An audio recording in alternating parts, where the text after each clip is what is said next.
NDA सरकार और उसके नेता प्रधानमंत्री मोदी ने घटक दलों का समर्थन तो जीत लिया है। एक तरफ से पहली बाधा तो पार हो चुकी है। इसके बाद सरकार चलाने के दौरान कई मुद्दों पर आम सहमति बनना इतना भी आसान नहीं होगा। हालांकि पीएम मोदी ने कहा कि वह गवर्नेंस का एजेंडा पहले की तरह ही रखेंगे, वैसे ही चलाएंगे। एनडीए सरकार के तीसरे टर्म में शपथ लेने और इसके बाद कामकाज शुरू करने के लिए पृष्ठभूमि शुक्रवार को तैयार हो गई। अपने दम बहुमत से दूर रहने के बाद बीजेपी ने सहयोगियों के साथ मिलकर पहली बाधा पार की। अब रविवार को शपथ लेने के बाद कामकाज शुरू हो जाएगा। प्रधानमंत्री नरेंद्र मोदी ने भी संकेत दे दिया है कि गवर्नेंस का एजेंडा पहले की तरह ही चलेगा और इसमें किसी तरह की कोई बाधा नहीं आएगी। पहले दिन सहयोगियों के साथ केमिस्ट्री भी बेहतर रही। शपथ ग्रहण के तुरंत बाद प्रधानमंत्री नरेंद्र मोदी के तीसरे टर्म का पहला विदेश दौरा भी शुरू हो जाएगा। जाहिर है कि इससे पहले ही मंत्रालय का बंटवारा भी हो जाएगा। सूत्रों के अनुसार मंत्रालय के बंटवारे में सभी सहयोगी दलों की अपेक्षाएं हैं। मंत्रालय के मसले पर भले ही सभी पक्ष दावा कर रहे हैं, इसमें दिक्कत नहीं होगी, लेकिन शुक्रवार को सार्वजनिक स्तर पर बयानबाजी हुई।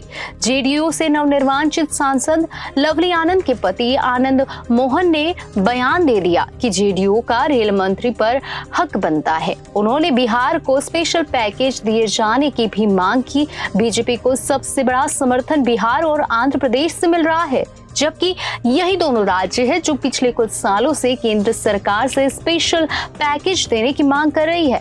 अब जबकि राज्य के दोनों प्रमुख दल केंद्र में सत्ता की हिस्सेदारी में रहेंगे, ऐसे में उनके लिए अब मांग से पीछे हटना संभव नहीं होगा और केंद्र के लिए सिर्फ दो राज्यों की मांगों को मानना उतना सुलभ नहीं होगा।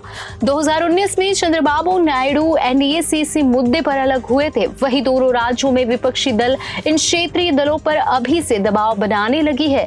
आरजेडी सांसद मनोज झा ने कहा कि नई सरकार से सबसे पहले अपेक्षा अब होनी चाहिए कि वह बिहार के लिए स्पेशल स्टेट घोषित करे। बात सिर्फ एक मुद्दे भर की नहीं है।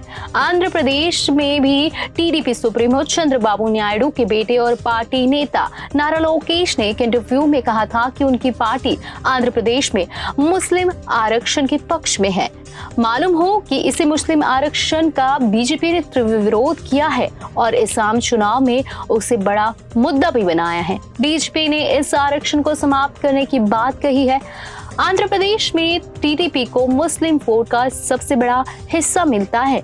ऐसे में दूसरे संवेदनशील मुद्दों पर भी टीडीपी का रुख सतर्क होगा। नारा लोकेश ने यह भी कहा है कि बदली की राजनीति नहीं हो और 5 एजेंसियों का दुरुपयोग नहीं हो।